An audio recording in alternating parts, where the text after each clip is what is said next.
Life in poverty feels like an endless test. The first image that comes to my mind when I think of my childhood is my father's cart. It was not just a cart.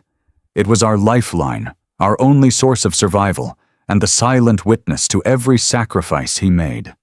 Long before the sun rose and painted the sky with its golden light, my father would already be awake.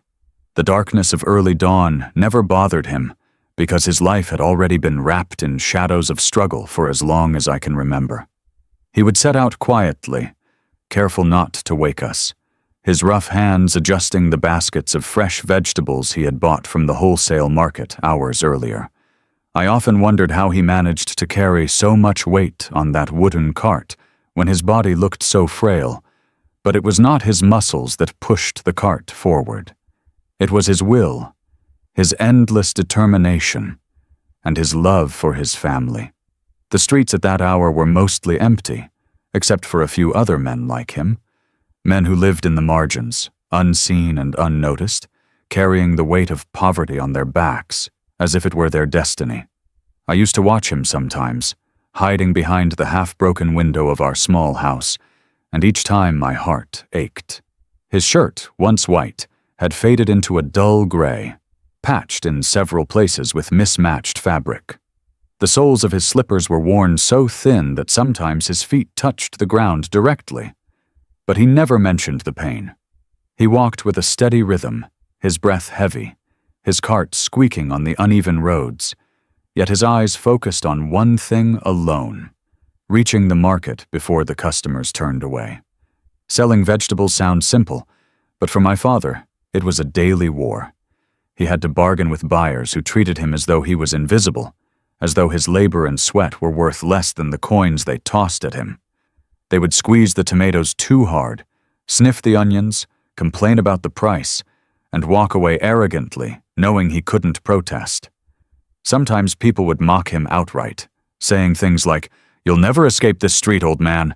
You'll die with this cart." I remember the sting in my chest when I overheard such words, but my father only lowered his eyes, forcing a smile that barely masked his pain, and said, "Take it for less if you want."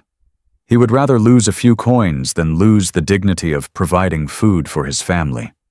At the end of every long day, his earnings barely covered our needs.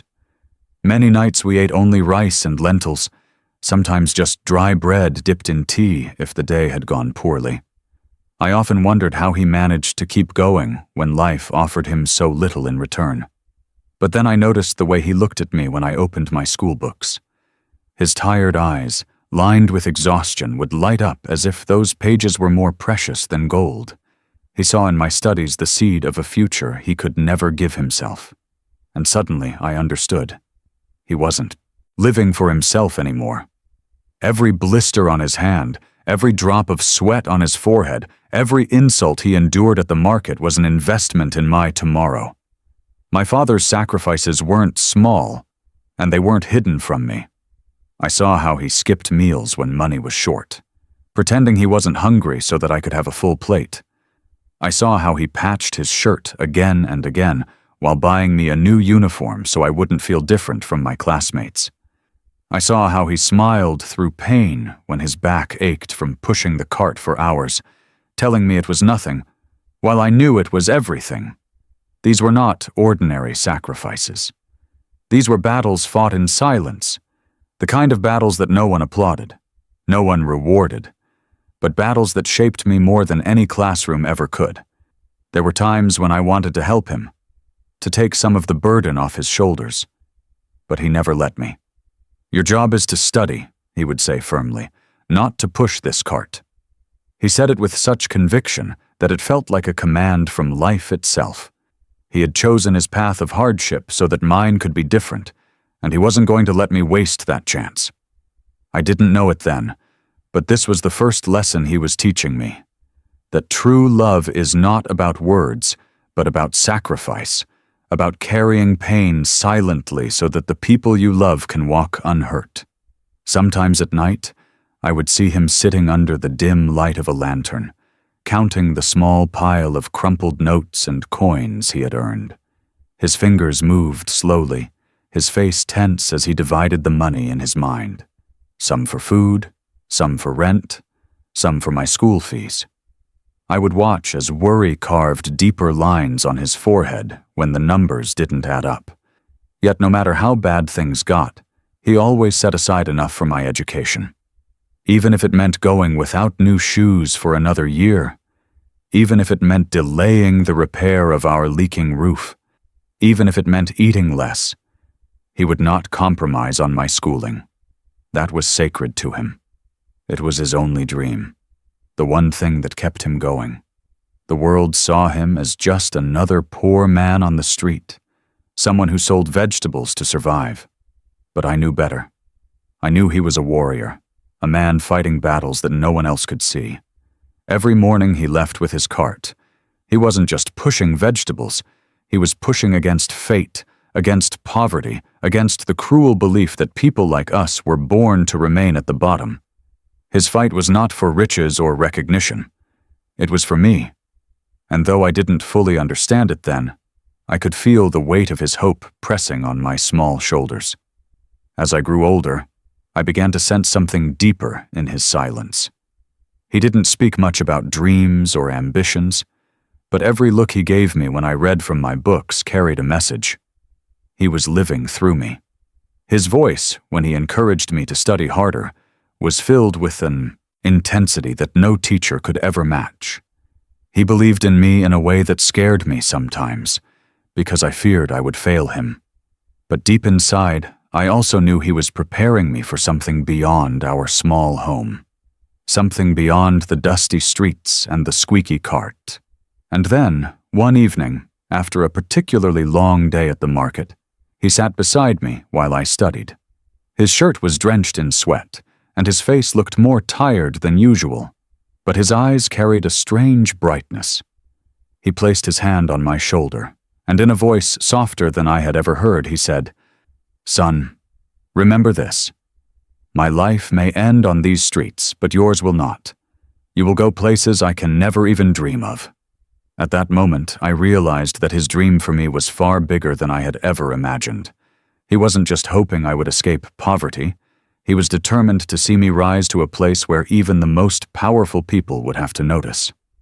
And though I couldn't fully understand what he meant that night, I would soon discover that his words were not just a father's hope, but a prophecy waiting to come true. A father's hands may be rough, but his dreams are tender. My father's life was a battlefield, yet within his rough exterior lived a tenderness that no one else could see. To the world, he was just a vegetable seller, a man whose hands smelled of soil and sweat, a man whose voice echoed through the streets as he called out to customers. But behind that tired smile and sunburned skin, he carried a wish so fragile and precious that he protected it like a hidden jewel. His dream was simple, yet extraordinary. He wanted his son to walk into a future filled with dignity, respect, and opportunity, a future completely unlike the one life had forced upon him. He never said it out loud in grand speeches, but his every action revealed it. He believed that education was the one seed that could grow into a tree strong enough to break the chains of poverty. I used to watch him as he worked, his back bent from the weight of the cart, his shirt soaked in sweat. The calluses on his palms were proof of years of labor, yet those same hands would carefully touch my books as though they were sacred. Sometimes, after returning from the market late at night, he would ask me to read to him. He could barely recognize the words, his own education cut short by hunger and responsibility. But he listened as though each line I read was a window into a world he had always longed to see. His eyes would shine with pride when I spoke fluently, and I could sense that in those moments he was not just a father listening to his son. He was a man daring to believe that through me he was rewriting his own unfinished story. The contrast between his life and the one he dreamed for me was heartbreaking. By day, he was mocked, bargained with, and sometimes even cheated out of the little he earned. He lived in dust and noise, surrounded by the cries of sellers and the insults of buyers who looked at him as if he were invisible. But at night, when he sat with me under the dim lantern light, his world changed. He would ask me questions about what I learned in school, his face glowing with curiosity, as if my answers were treasures more valuable than the coins in his pocket. It amazed me that a man who had been denied even the simplest joys of education still had the strength to dream of it for his son. It was not just a wish. It was a rebellion, a silent refusal to let poverty decide our destiny. I remember one particular evening when he returned home more exhausted than usual. His clothes were stained, his feet were swollen, and yet, when he saw me reading, his expression softened. He sat beside me and gently took my book in his rough hands. "These words," he said, "are your power. They will open doors that no amount of money can buy." His voice trembled with sincerity, and in that moment I understood that his cart was not just carrying vegetables, it was carrying my future. Every tomato, every onion, every potato he sold was a brick laid in the foundation of my education. As a child, I was curious about everything. I asked endless questions, and my father never silenced me, even when he didn't know the answers. Instead, he encouraged me to find them in my books. While other children in the neighborhood played games in the dusty streets, I buried myself in studies, not because I was forced to, but because I felt my father's hope burning inside me. His sacrifices became my motivation. When I saw him working under the scorching sun, sweat dripping from his forehead, I felt guilty wasting even a single moment. I wanted to be worthy of the faith he had placed in me. But dreams, no matter how pure, are fragile in the hands of poverty. There were days when life tested us so harshly that even I began to fear that my father's dream for me would collapse. School fees were a constant burden. Every month, when the deadline approached, my father would fall silent. He would count and recount his earnings, trying to stretch them beyond their limits. I could see the panic in his eyes when the numbers refused to match. Sometimes he had to borrow money, bowing his head in front of people who never missed a chance to remind him of his lowly status. Each time he borrowed, I could see a piece of his pride breaking away, but he endured it for me. And then came a day that shook us to the core. I still remember the way my mother whispered anxiously as my father returned from the market with almost nothing in his hands. The rains had ruined the vegetables, and what little he managed to sell fetched barely enough to buy food, let alone pay my school fees. I watched him sit in the corner of our small house, his shoulders slumped, his eyes empty. For the first time, I saw despair in him, raw and unmasked. He looked at my books lying on the floor, and for a terrifying moment, I thought he might ask me to give them up. My heart pounded with fear, because I knew that without school, my father's dream would die, and with it, his spirit. That night, silence filled our home like a heavy storm cloud. My father didn't eat, didn't speak, didn't even look at me. I lay awake, staring at the ceiling, wondering if tomorrow I would still be a student or just another child destined to inherit the same struggles. And as the hours passed, I began to realize that this was the cruel truth of poverty. It wasn't just about hunger or hardship. It was about how easily it could crush even the most beautiful dreams. And just when I thought my father might surrender, he suddenly made a decision that would change everything. Sometimes children understand more than they show. Children are often thought of as unaware, innocent beings who live in their own worlds. But I knew very early on that innocence is a luxury not every child can afford. Growing up in a house where every coin was counted and every meal depended on my father's aching body, I quickly learned to notice the things my parents tried to hide from me. I saw the fatigue etched into my father's face when he returned from the market. I saw the way he stretched a single rupee to cover the needs of 3 people. I saw the silent conversations between my father and mother at night, their whispers carrying the weight of fear that tomorrow might be worse than today. And though they thought I was too young to understand, I did. Every sacrifice, Every tear, every sigh, they became lessons written in my heart long before I could even spell the word sacrifice. At school, my classmates laughed freely, boasting about their new bags, shiny shoes, and weekend outings. I sat among them quietly, pretending I didn't care. But the truth was I noticed every difference between them and me. My uniform was faded, my shoes worn, and sometimes I carried no lunch at all.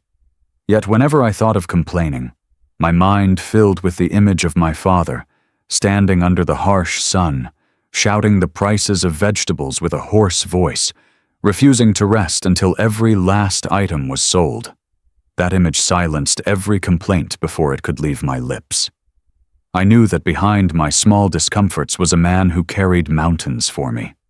Slowly, without even realizing it, I began to adopt his resilience. I understood that if he could endure humiliation and hardship for my sake, then the least I could do was excel in my studies. It became my secret mission to turn every drop of his sweat into a step toward success. I woke up earlier than most children, staying up late at night to review lessons under the dim light of our lantern. While others played, I memorized. While others laughed, I solved problems. My teachers often praised my dedication, thinking it was natural brilliance, but the truth was my brilliance was born out of necessity. I could not afford to fail, because failure would mean betraying my father's dream. Still, I never spoke of these feelings. I did not tell my father how much I noticed his sacrifices. I did not tell my mother how guilty I felt when I saw them eat less so that I could eat more. I carried these emotions quietly because I feared that if I voiced them, my father might feel his hardships were hurting me, and I never wanted him to think that. So I smiled, I studied, and I pretended to be just a boy chasing good grades. But deep down, every test I passed was not just a grade on a paper.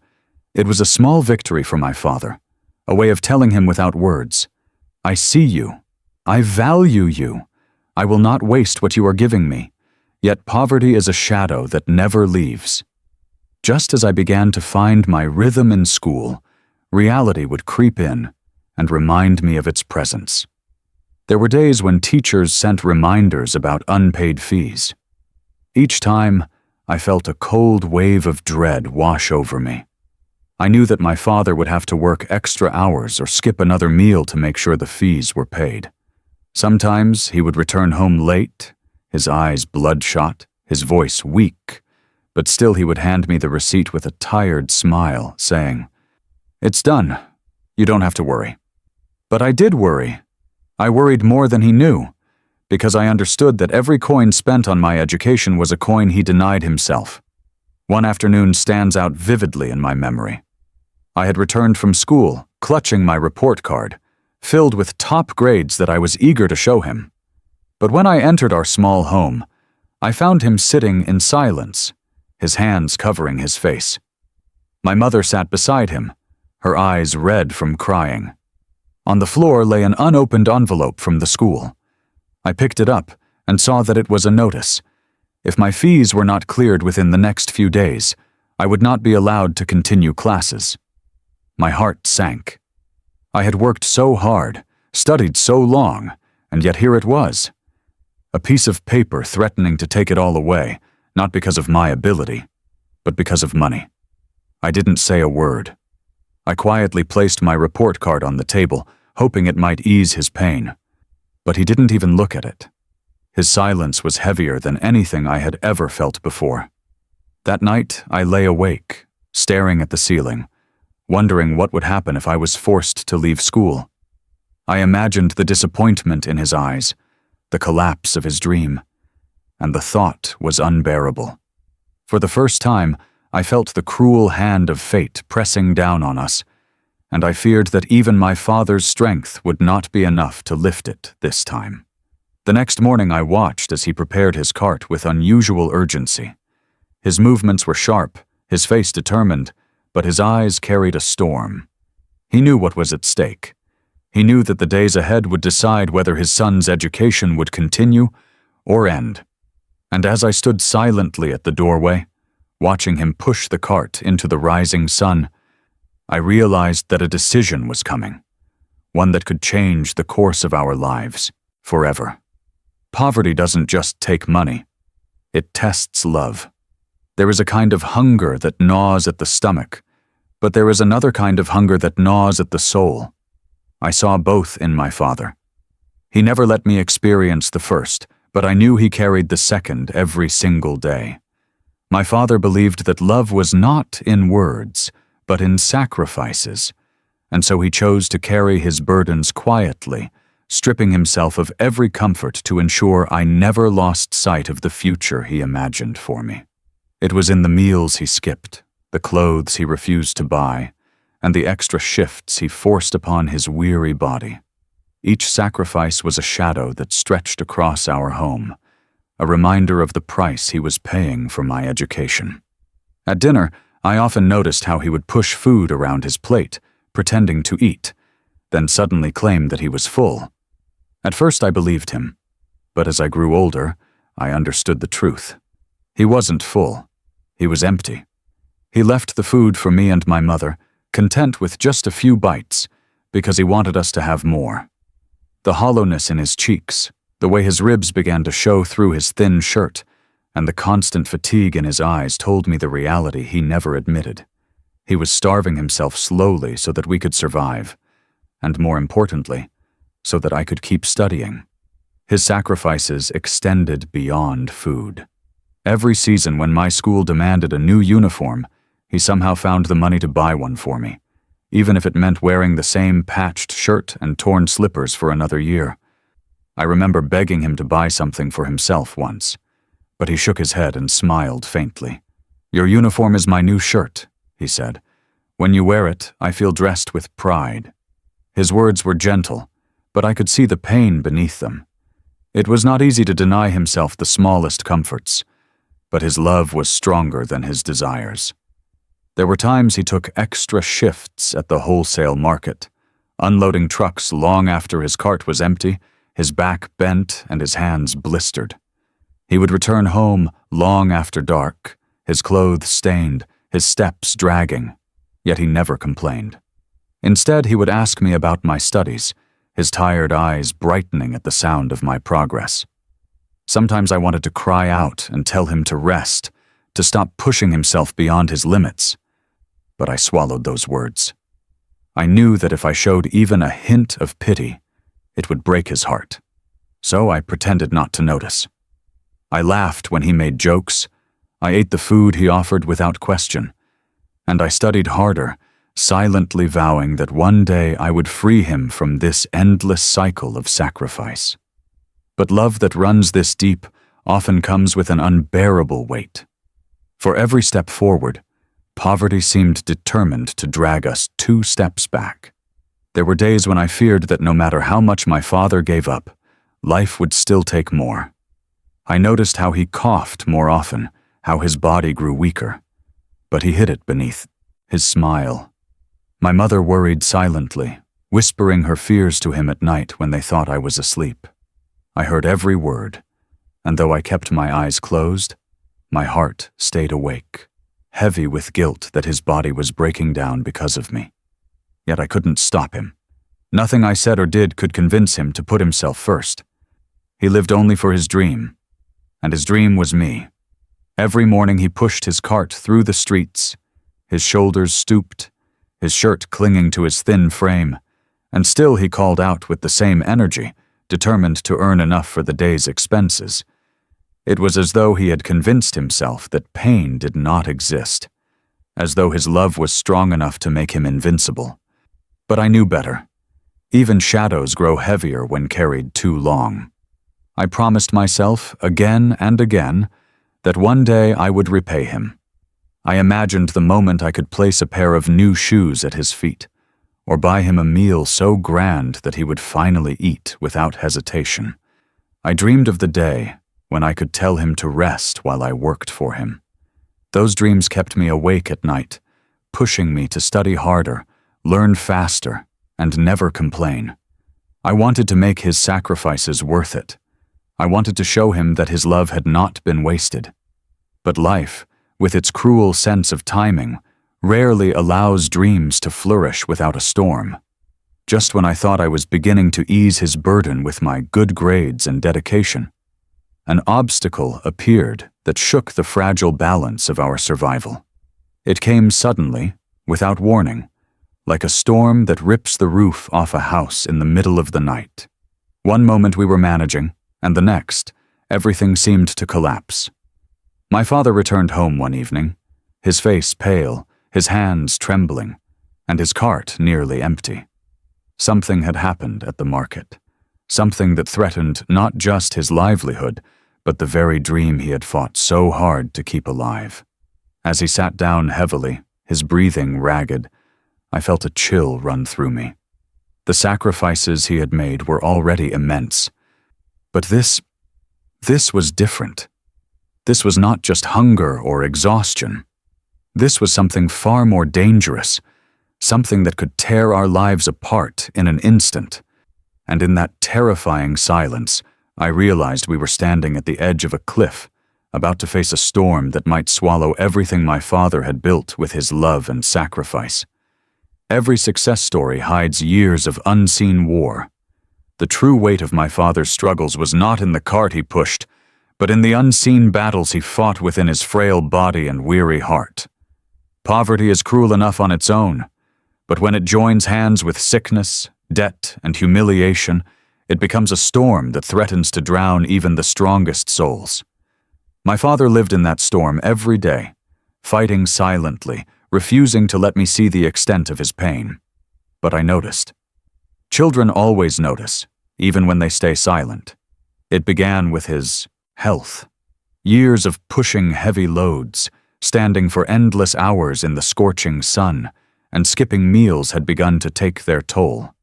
His cough grew harsher, his breathing shorter, and his body weaker. At first, he dismissed it with a wave of his hand, claiming it was nothing but the weather. But I could see the truth written across his face. His back bent lower each evening, his hands trembled as he counted his earnings, and sometimes, when he thought I wasn't watching, he pressed his chest as though trying to calm a pain he did not want me to know about. Yet he never slowed down. If anything, he pushed himself harder. As medical bills crept in and debts began to pile up, he worked longer hours, taking extra shifts at the wholesale market, carrying loads twice his strength. He was not just selling vegetables anymore. He was selling pieces of his own health, trading years of his life for my future. I often begged him to rest, but he always smiled and said, "I'll rest when you are standing where you belong."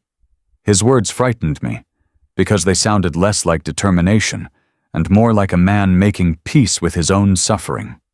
Debt became another invisible chain around his neck. Each month, when school fees came due, he borrowed from neighbors, relatives, and even strangers, enduring their harsh words and condescending looks. Some laughed at him, saying it was foolish to waste money on education when he could barely feed his family.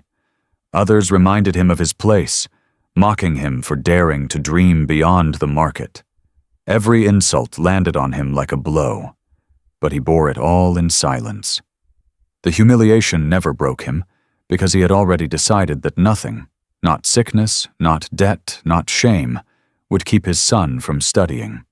Watching him endure all this changed me in ways I cannot fully explain. I stopped being just a child who studied to pass exams. I became a soldier in my own quiet war, determined to rise no matter how heavy the burden became. I buried myself in my studies with a ferocity that surprised even my teachers. Every page I turned felt like a weapon against the poverty that tried to hold us down.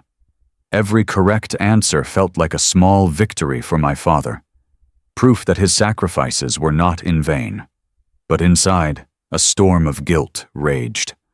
I carried the weight of knowing that my father was breaking himself piece by piece to keep me in school, and sometimes I wondered if I was worth the price he was paying. There were nights when I heard him coughing violently in the dark, his body shaking as though it might collapse. I would lie still, pretending to sleep, tears burning my eyes. My mother whispered to him, begging him to see a doctor, but he always refused, saying the money was better spent on my books.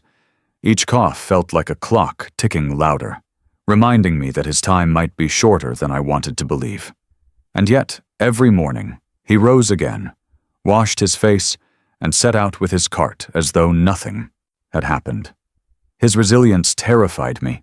It was like watching a man outrun death every single day. Humiliation followed him everywhere.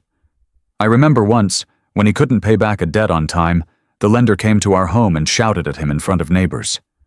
My father bowed his head, apologizing, promising to pay soon. I stood frozen, shame and anger boiling inside me. I wanted to scream, to defend him, to tell the world he was the bravest man I knew. But I stayed silent because I understood that silence was his shield. He endured humiliation so that I would not have to. Through all of this, one thing remained constant: his insistence that I never give up on my studies. Even on his sickest days, he would ask me what I had learned. Even when debt collectors knocked at our door, he reminded me that education was our only weapon. His faith was unshakable, and slowly it began to shape me. I learned that resilience was not about ignoring pain, but about using it as fuel to keep moving forward. My father was teaching me not just to survive hardship, but to transform it into strength. But resilience comes at a cost. I saw how much he was losing, how much he was sacrificing, and a fire began to burn inside me. I could not let his suffering be in vain. One evening, as he sat coughing in the corner, his face pale from exhaustion, I made a silent promise to myself. I promised that I would rise, no matter what it took. I would study harder than anyone else. I would work relentlessly, and I would achieve a life so different from his that people would no longer laugh at us. His war would not end in defeat, it would end in victory through me. That night, I whispered the promise aloud while he slept, my voice trembling but firm. I will change our fate, Father. I swear it. But little did I know, fate was already preparing a test so harsh, so merciless, that it would push both of us to the very edge. And the promise I had made was about to be tested in ways I could never have imagined. Greatness is forged in hidden hours. There is something different about the nights of the poor. For some, they are a time of rest, a moment to forget the burdens of the day. For others, they are stolen hours of labor, hidden battles waged in silence. For me, they became the canvas on which I painted my dreams. While the town slept and the streets grew silent, I sat beneath the faint glow of a kerosene lamp, my eyes burning, my fingers smudged with ink, determined to wring every ounce of knowledge from the pages in front of me. The nights were long, the silence heavy, but I embraced them, because I knew greatness is not built in comfort. It is forged in hidden hours when no one is watching. My days were divided between school and helping my father. In the mornings, I would hurry through my lessons, often too distracted to pay attention to the games and laughter of my classmates. After school, while many of them returned to homes filled with comfort, where hot meals waited and parents asked about their grades, I rushed to the market to help my father unload baskets, arrange vegetables, or keep track of coins. I saw the way my classmates envied each other's new shoes, gadgets, and outings. They compared watches, discussed vacations, and laughed about the struggles of choosing between ice cream flavors. Their world felt like another planet compared to mine. My shoes had holes, my bag was patched, and my meals were whatever was left after the market closed. But I carried no bitterness, only determination. Their luxuries gave them temporary joy, but I believed my hardships would one day give me a strength none of them could match. Evenings were the hardest. By the time my father returned home, his face drained of color, his back bent from the weight of the day, my body too longed for rest. Yet I refused to sleep early. I would help him with small chores, make sure he ate what little we had. And then, when the house grew quiet, I lit the lantern and opened my books. My eyelids often betrayed me, growing heavy as the night deepened, but I fought them with a stubbornness I inherited from him.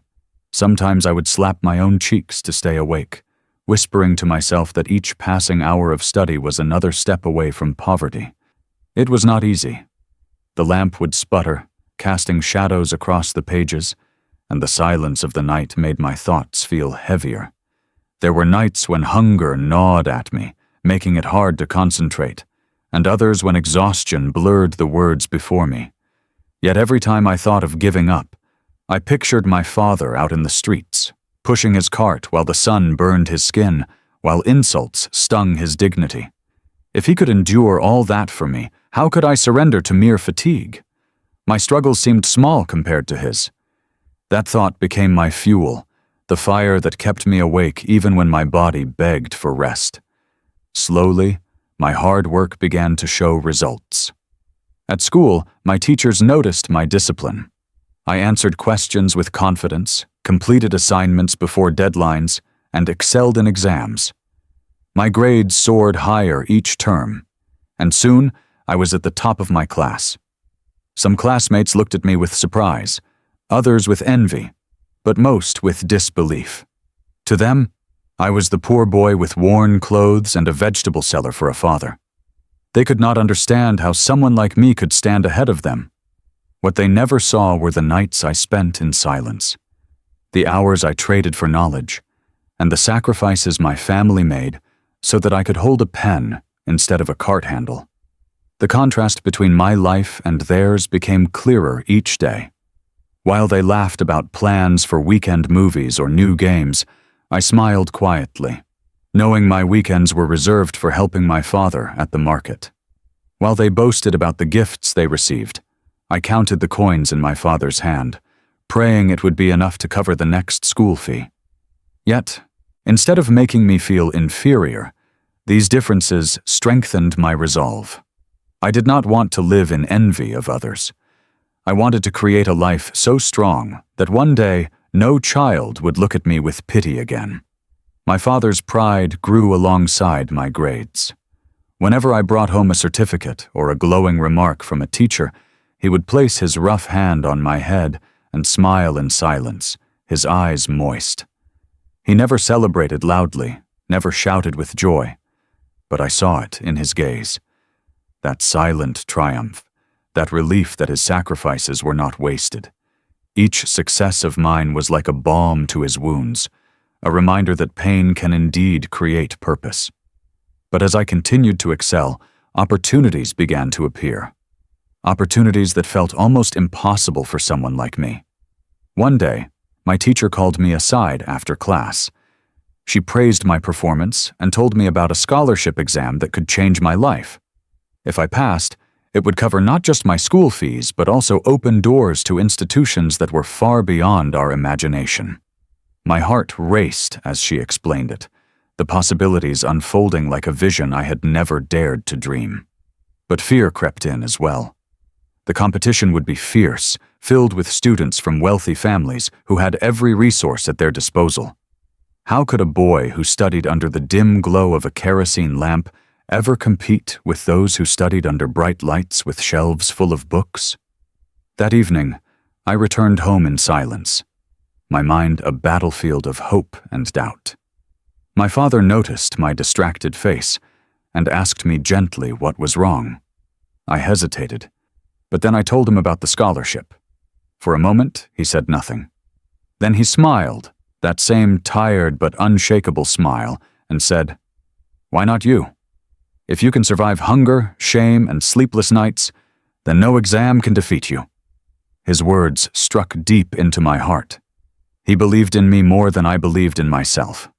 As I lay awake that night, staring at the flickering flame of the lantern, I realized that this was not just an exam.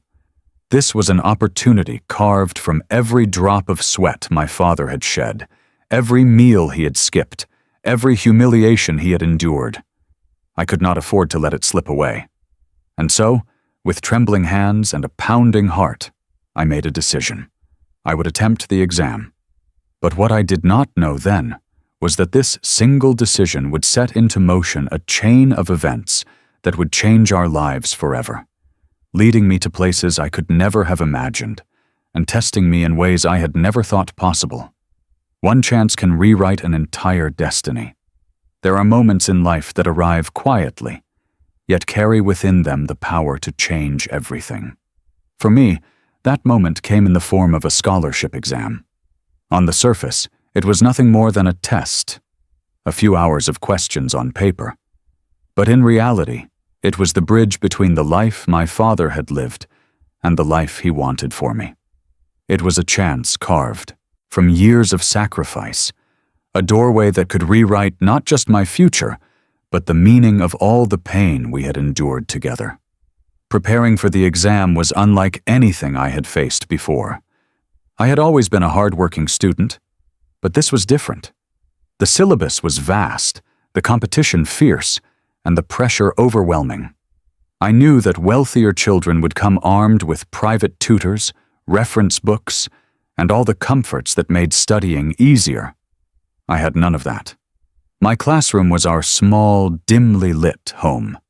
My teacher was determination itself, and my resource was the memory of my father's bent back and blistered hands.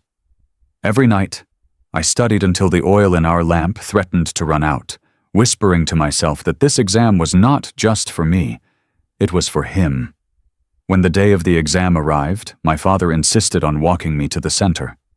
His clothes were neatly washed, though still patched, and he carried himself with a quiet pride. As we walked through the gates of the prestigious school where the exam was being held, I felt a wave of doubt crash over me.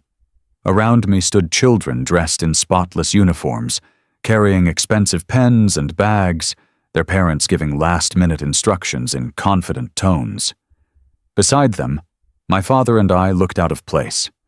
I saw the glances, the raised eyebrows, the subtle smirks. Shame threatened to drown me, but then I looked at my father. His eyes were steady, filled not with fear, but with hope. "Do your best, son," he said softly. "That's all I ask." His voice steadied me more than any book ever could. The exam itself was grueling. The questions were complex, designed to separate the exceptional from the ordinary.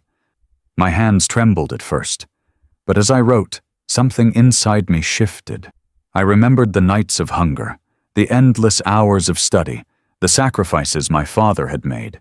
Every answer I wrote felt like a strike against poverty, every calculation a step closer to freedom. By the end of it, my exhaustion was deep, but so was my conviction. I had given it everything I had. Weeks later, the results were announced. I still remember the moment my teacher entered the classroom with a wide smile and called my name. My heart pounded as she handed me the letter. With trembling hands, I tore it open, and there it was. I had not just passed. I had topped the exam. The scholarship was mine. For a moment, the world blurred. My classmates clapped half-heartedly, some in disbelief, others with envy. But I could only think of my father. I ran all the way home, the letter clutched tightly in my hand. When I burst through the door, my father looked up in surprise. Without saying a word, I handed him the letter. He unfolded it slowly, his rough fingers tracing the words. As he read, his eyes filled with tears. And then, for the first time in my life, I saw him cry openly. He pulled me into his arms, his shoulders shaking. "You did it," he whispered, his voice breaking. "You proved them all wrong." In that moment, every scar on his body, every insult he had endured, every hunger pang he had silenced, it all felt redeemed. But as the joy settled, new challenges began to emerge. The scholarship opened the doors to a prestigious institution, one where the children of wealthy families studied. When I first walked into that grand building, with its polished floors and towering walls, I felt like an intruder. My clothes were simple, my shoes worn, and my accent betrayed my background. I could feel the invisible walls between me and the others. Their laughter sounded different, filled with ease and privilege. They spoke of vacations abroad, of cars their parents had bought them, of futures that seemed guaranteed. I sat silently among them, clutching my books as though they were my only shield. The class divide was suffocating. Some students mocked me openly, calling me the scholarship boy, a reminder that I did not belong to their world but was merely tolerated in it. At times, I felt the sting of isolation, the weight of doubt pressing on my chest. I questioned whether I truly deserved to be there, whether my father's sacrifices had brought me into a world too far from our own. But each time those thoughts arose, I remembered his words. Why not you? And so I worked harder, determined to prove that I wasn't there by charity but by merit. Slowly, my performance silenced the whispers. My grades remained unmatched, my discipline unwavering. Teachers began to notice me, praising not just my intelligence but my resilience. And though many of my classmates still kept their distance, a few began to respect me quietly, recognizing that behind my silence was a strength they could not ignore. It was during this time that I first heard the name of the CEO, who would later play an unexpected role in my life. The school had connections with powerful corporations, and once a year, a select few students were chosen to attend events sponsored by prominent business leaders. Whispers spread that this year's event might feature one of the most influential CEOs in the country, a man whose presence could change the course of a student's future. For most of my classmates, it was just another opportunity to network, another stage on which they could shine. But for me, it felt like a distant star, too far to reach, yet impossible to ignore. I had no idea then how closely my path would one day intertwine with his, or how that moment, still hidden in the future, would bring my father's dream into the light in a way neither of us could have imagined. The higher you climb, the harsher the storms. When I stepped through the gates of the university, I thought I had finally conquered the mountain that had haunted my family for generations. It was the kind of institution that my father could only have dreamed of, with vast libraries, sprawling lawns, and students who walked with the confidence of people who already knew the world belonged to them. But very quickly, I learned a cruel truth. The higher you climb, the harsher the storms become. Poverty had followed me like a shadow, and in this new world, it became even more visible. The first storm was discrimination. I was the boy on scholarship, the outsider in a world built for privilege. My clothes were plain, my shoes worn, and my accent carried the weight of small-town struggles. While others spoke casually of vacations abroad, expensive cars, and family businesses, I spoke little, afraid that even my words would betray the poverty I came from. Some students didn't bother hiding their disdain. They mocked the simplicity of my belongings, whispered behind my back, and sometimes laughed openly when I hesitated to participate in conversations about things I had never experienced. I learned quickly to stay quiet, to let their words pass over me like cold wind, though each one cut deeper than I admitted. The second storm was financial. Even with the scholarship covering tuition, there were countless hidden costs: books, supplies, transportation, meals. My father tried to cover them all, but each time I saw him hand me money, I knew it was carved out of his own hunger. His shirt grew looser on his thin frame, his hands shakier with each passing month. But still he smiled when I took the money. "It's nothing," he would say, even though I knew it was everything. Sometimes I wanted to refuse, to tell him I could manage without it, but I knew refusing would break him more than giving ever could. His pride was in providing, and I could not take that away. The third storm was isolation. Surrounded by students who lived in comfort, I often felt like I was walking through a world where I didn't belong. They formed groups easily, their friendships built on shared luxuries and common backgrounds. I was always on the edge, watching their laughter from a distance, my only companions the books that never judged me. Nights in the hostel were the loneliest. While others gathered for parties or outings, I stayed in my room, studying under the same dim light that had guided me through childhood, whispering to myself that one day this loneliness would turn into strength. But through all of this, my father remained my anchor. He never once asked me about the hardships I faced at the university, perhaps because he already knew. Instead, he encouraged me in his quiet way, reminding me to keep going. When I visited home, he would ask me about my studies, his eyes lighting up with pride even as his body grew weaker. He never told me how difficult things had become for him, never spoke of the debts or the hunger he endured in silence. He carried it all alone, protecting me from the weight of his struggles so I could carry the weight of my dreams. There were times when I felt like giving up. The constant whispers, the endless comparison, the guilt of watching my father suffer. It all pressed down on me like a mountain. But each time I reached the breaking point, I remembered the nights he went hungry, the hours he stood in the scorching sun, the humiliations he endured without complaint. If he could bear all of that for me, then surely I could bear this for him. His sacrifices became the fire that kept me alive, even when everything around me tried to extinguish it. Slowly, my hard work began to draw attention. Professors noticed my dedication, some even offering me mentorship. I threw myself into every opportunity: academic competitions, research projects, and presentations. Each one a chance to prove that I was not just a boy from the slums, but someone capable of standing among the best. The long nights of study, the quiet hours of practice, and the relentless discipline began to pay off. I was no longer just surviving in the university. I was beginning to rise, but the higher I rose, the heavier the expectations became. I knew I was carrying not just my own dreams, but my father's as well. His life, his sacrifices, his silent suffering, all of it was invested in me. I could not afford to fail. That thought alone pushed me to work harder than ever, even when exhaustion consumed me. My life became a cycle of lectures, part-time work, and endless study sessions. I rarely allowed myself the luxury of rest because rest felt like betrayal. Then came the announcement that changed everything. The university would hold a special graduation ceremony, one that would be attended by influential figures from across the country.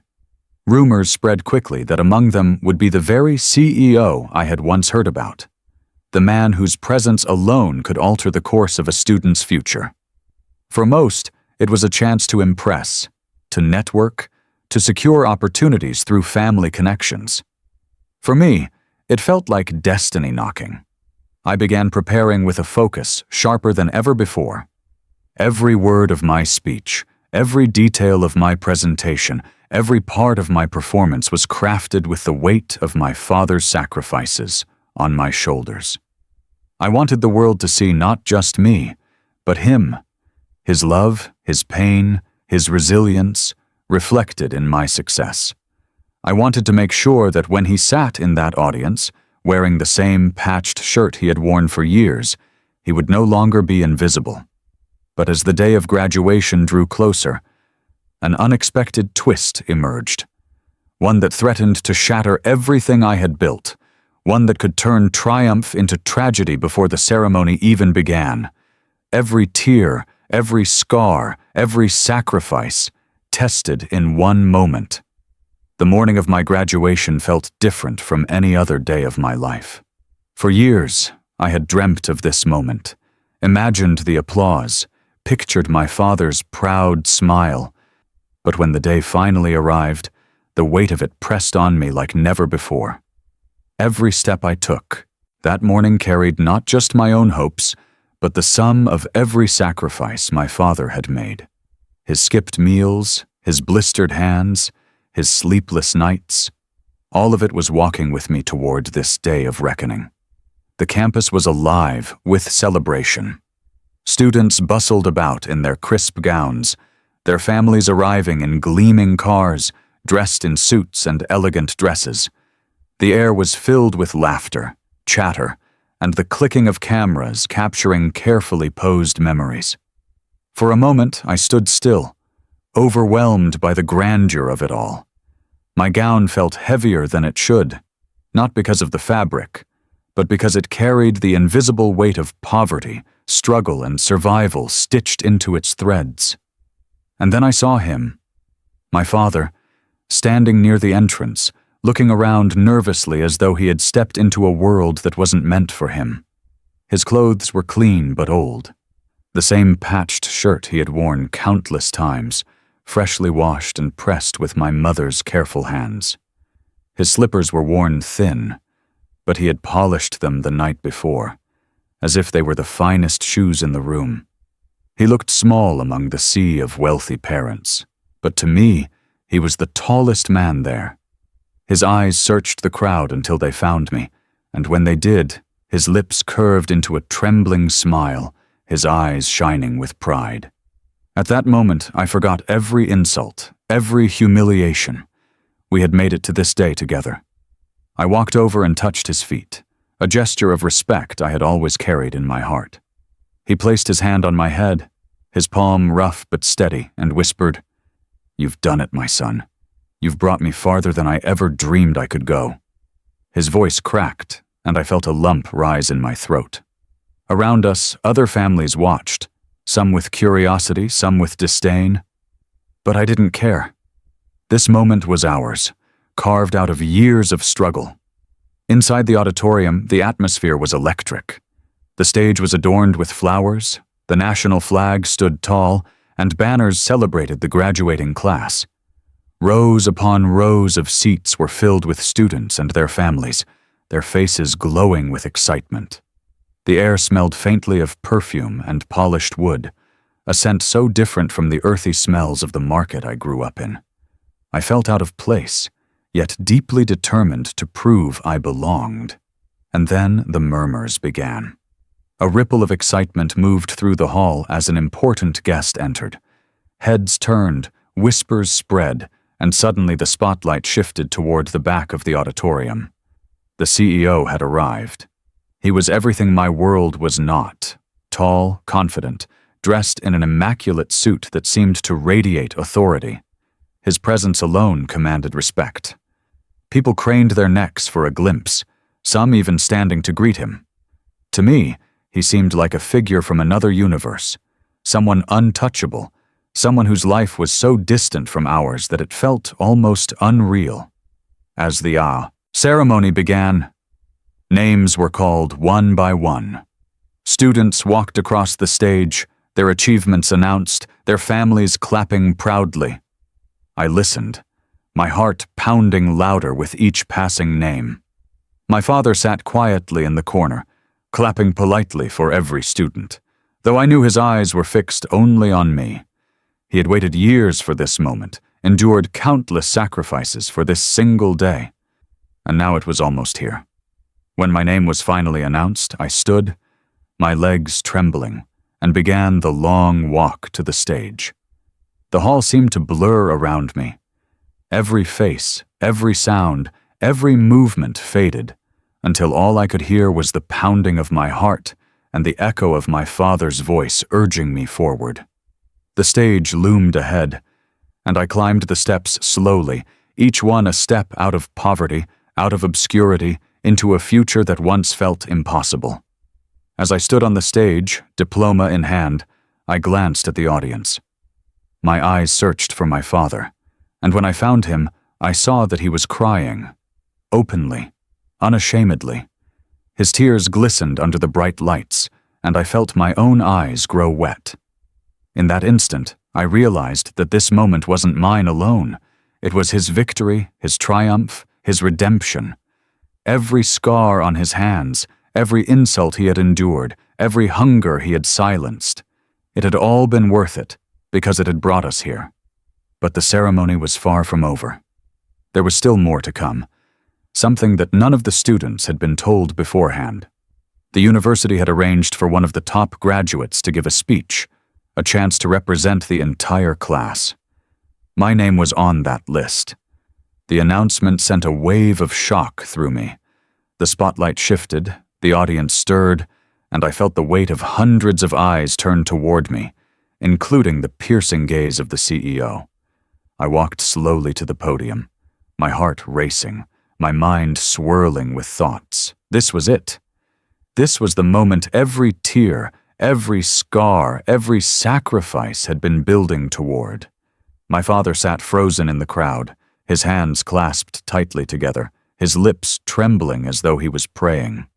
The CEO leaned back in his chair, his expression unreadable, his sharp eyes fixed on me.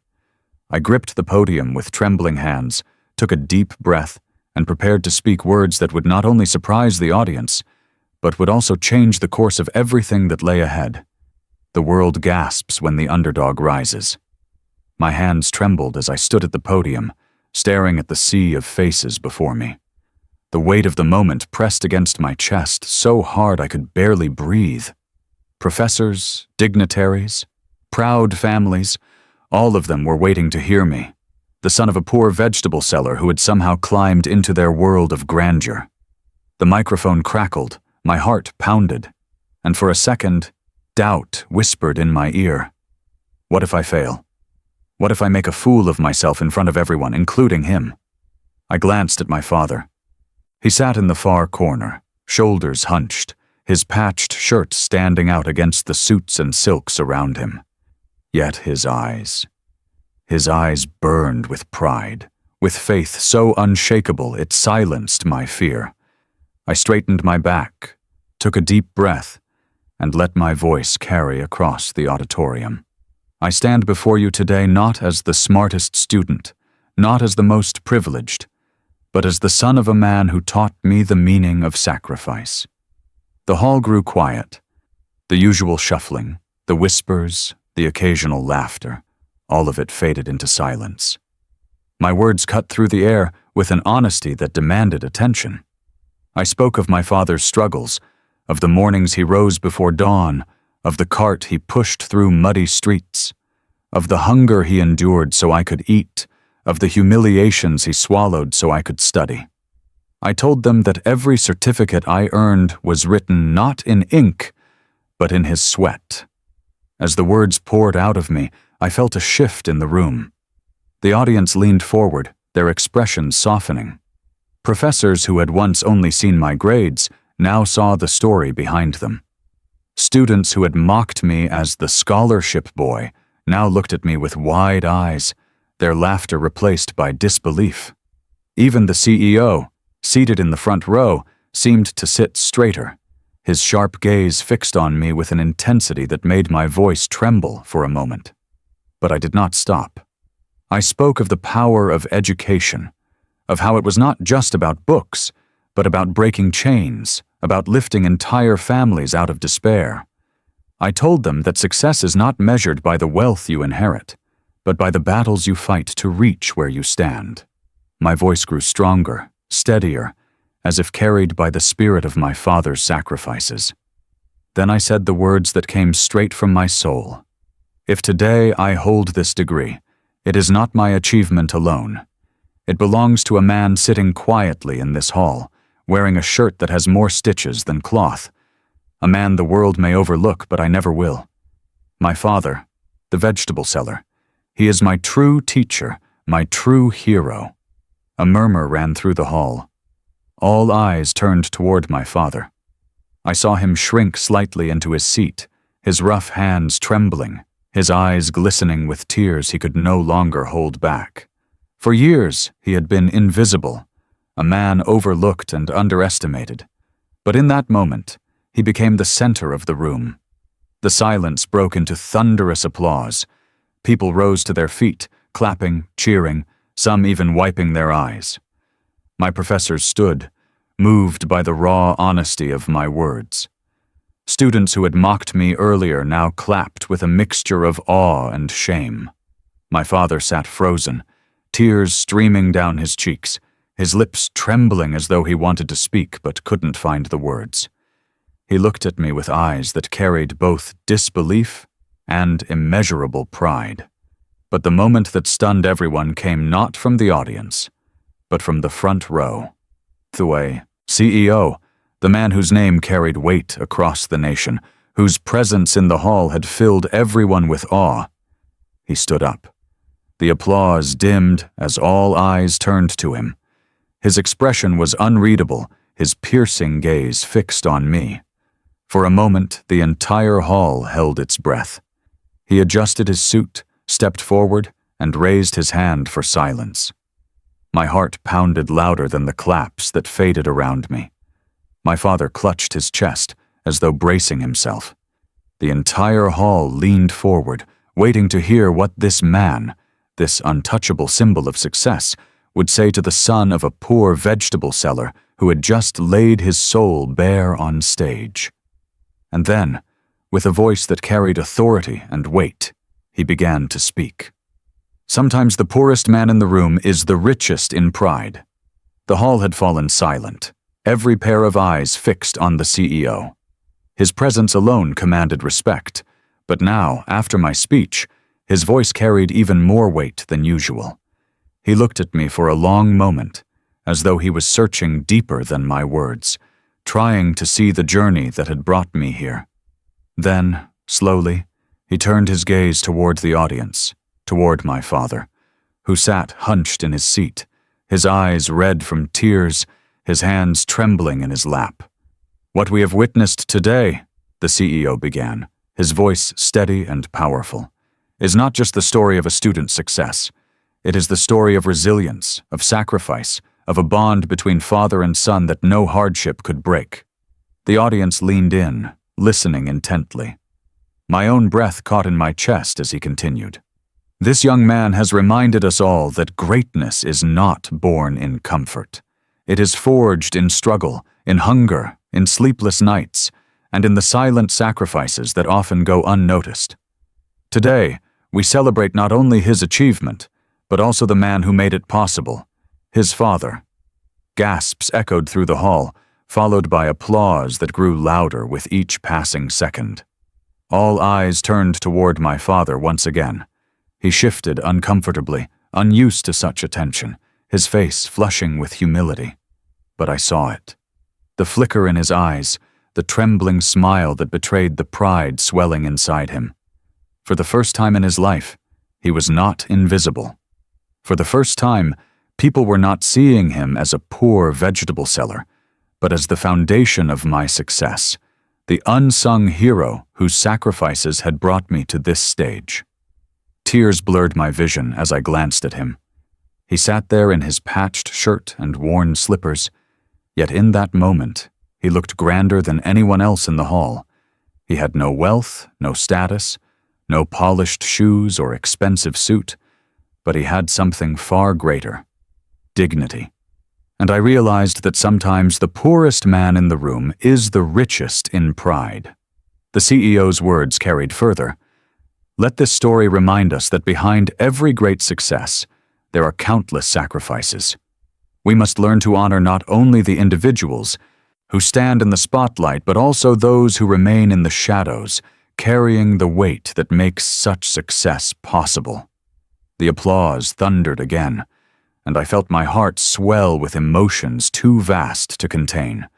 Years of pain, hunger, humiliation, all of it was being redeemed in this single moment. My father's silent war, his unseen sacrifices, were finally being acknowledged publicly. He may never have received awards. He may never have stood on a stage, but through me, his struggle was now honored before the world. I could see him wiping his eyes with the edge of his shirt, trying to hide his tears. But it was too late. Everyone had already seen them. And instead of pity, the room responded with admiration. People who had once ignored men like him were now clapping for him, respecting him. My father had won his silent victory, not with wealth or power, but with love and sacrifice that had carried me all the way here. As the applause faded, the CEO turned back to me. "Young man," he said, his voice firm but kind, "your story is extraordinary, and it is proof that no circumstance is too great to overcome. The world needs more people like you, people who carry their roots with pride. You are not just a graduate today. You are an inspiration." The words struck deep, leaving me both humbled and overwhelmed. My classmates stared at me in disbelief, some even applauding despite the envy in their eyes. Professors nodded with pride, their faces glowing with admiration. But none of it mattered as much as the sight of my father, sitting there with tears streaming freely down his face, his shoulders trembling with joy. This was his redemption. This was the reward for every insult, every skipped meal, every drop of sweat. The ceremony moved forward. But for me, time stood still. I had lived my whole life waiting for this day, dreaming of the moment when my father's sacrifices would be seen, when he would no longer be just a poor man in the eyes of the world. And now it had come true. His silent battles had been acknowledged, his quiet victories honored, his legacy cemented. But deep inside me, another fire began to burn. As grateful as I was, I knew the story was not complete. The applause, the recognition, the CEO's words, they were all powerful, but they were not enough. My father deserved more than acknowledgement. He deserved to feel the fullness of his victory, to see with his own eyes the life he had fought so hard to give me. And so, as the ceremony drew toward its conclusion, I began to prepare a gesture, a final act that would not only surprise everyone in the hall, but would also etch my father's name into the story forever. My heart raced at the thought of it, my palms sweating as I rehearsed the words in my mind. No one in the hall knew what was about to happen. Not the professors, not the students, not even the CEO who had just praised me. Only I knew that the true climax of this journey was yet to come. Because before the day ended, I would stand once more, and this time it would not be just for me. It would be for the man who had given me everything, the man who had walked through fire so that I could walk across this stage. The greatest inheritance is not wealth, but strength. The ceremony was nearing its end, but I knew my story could not close without one final chapter. The applause, the recognition, the CEO's praise, it had all been overwhelming. But it was not enough. My father had lived too long in the shadows, his sacrifices too often overlooked. He had carried me on his shoulders through storms that would have broken most men, and now it was my turn to lift him into the light where he belonged. I rose from my seat once more, my heart pounding as I walked back to the stage. The audience murmured in surprise, unsure of why I was returning. Even the professors exchanged puzzled glances, and the CEO tilted his head slightly, curiosity flickering in his sharp eyes. My father looked at me in confusion, his brows furrowing as though he feared I might say too much.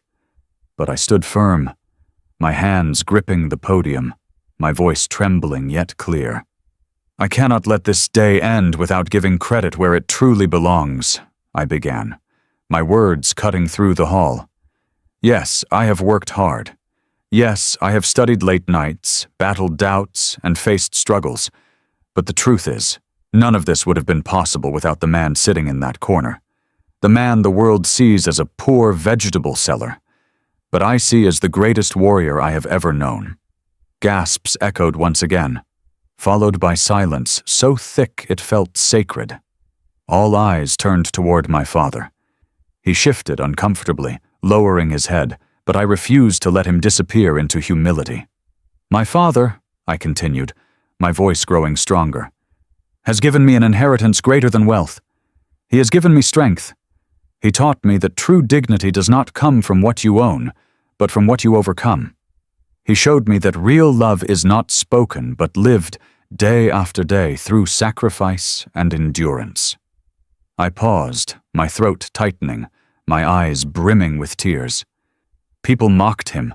They bargained with him as if his labor was worth nothing. They laughed at the cart he pushed through the streets. But today, I declare before you all, that cart carried not just vegetables, it carried my future. And every coin he earned with those blistered hands built the foundation on which I now stand. The audience erupted into applause, louder and more heartfelt than before. Some rose to their feet, clapping with tears in their eyes. Professors wiped their faces quietly. Even the CEO nodded, his expression softened by something that looked like admiration. But my father sat frozen, his hands covering his mouth, his entire body trembling. Tears poured down his face as he shook his head in disbelief, as though he could not accept such honor. I turned toward him directly. "Father," I said, my voice breaking, "this degree is not mine. It is yours. This success is not my achievement. It is your victory. The world may know me as a graduate, but I will forever know myself as the son of a man who refused to let poverty decide my fate." For a moment the hall disappeared. It was just me and him, father and son, bound by a lifetime of struggle and sacrifice. And in that moment, I saw something change in his eyes. For years, he had walked with his head bowed, carrying the shame society forced upon him. But now, his head lifted, his shoulders straightened. He sat taller, prouder, not as a poor man in patched clothes, but as a symbol of resilience, a living reminder that dignity cannot be stolen by poverty. The applause thundered on, echoing like a storm of redemption. Strangers who once might have dismissed him now looked at him with respect. Some even clapped specifically in his direction. My father had entered the hall as a vegetable seller, invisible and mocked, but he was leaving as something far greater. A man whose sacrifices had broken the chains of poverty. A man whose love had built a legacy of hope. The ceremony ended, but its impact lingered. People came to shake my hand, congratulate me, praise my words. Some even approached my father, awkwardly at first, but with genuine respect. He accepted their handshakes with trembling fingers, his eyes still wet with tears. For him, this was not just a graduation. It was vindication. It was the proof that every insult, every humiliation had been worth enduring. As we walked out of the hall together, side by side, I glanced at him and whispered, "This is only the beginning, Father. The cycle ends here. Poverty will not follow us anymore. Your grandchildren will never know the hunger we knew, the shame we carried. Your legacy is no longer a cart of vegetables. It is strength, resilience, and hope." He looked at me with eyes filled with wonder, as though he was seeing me not just as his son, but as the realization of every dream he had dared to dream. And in that moment, I realized that the greatest inheritance he had given me was not money, not land, not possessions. It was the strength to rise above, the courage to fight, and the unbreakable spirit to keep moving forward no matter how heavy the burden. Years from now, people may forget my name, they may forget my speech, they may forget this ceremony, but they will not forget the story of a poor father who sold vegetables and dared to dream of something greater for his son. They will not forget that sometimes the smallest hands carry the heaviest burdens, and sometimes the humblest lives leave the strongest legacies. And as I stepped out of the hall with my father, hand in hand, I knew one thing with certainty: the world would never see him the same way again. He was no longer just my father. He was a symbol of resilience, a testament to the truth that dreams built on sacrifice never die. Because the greatest inheritance is not wealth, it is strength. And his legacy would live on, not just through me, but through every life our story touched. If this story touched your heart, don't let it end here. Share your thoughts in the comments and tell us what sacrifice means to you. Make sure to like this video if you believe every parent's struggle deserves recognition. And don't forget to subscribe, because more powerful stories like this one are waiting to inspire you.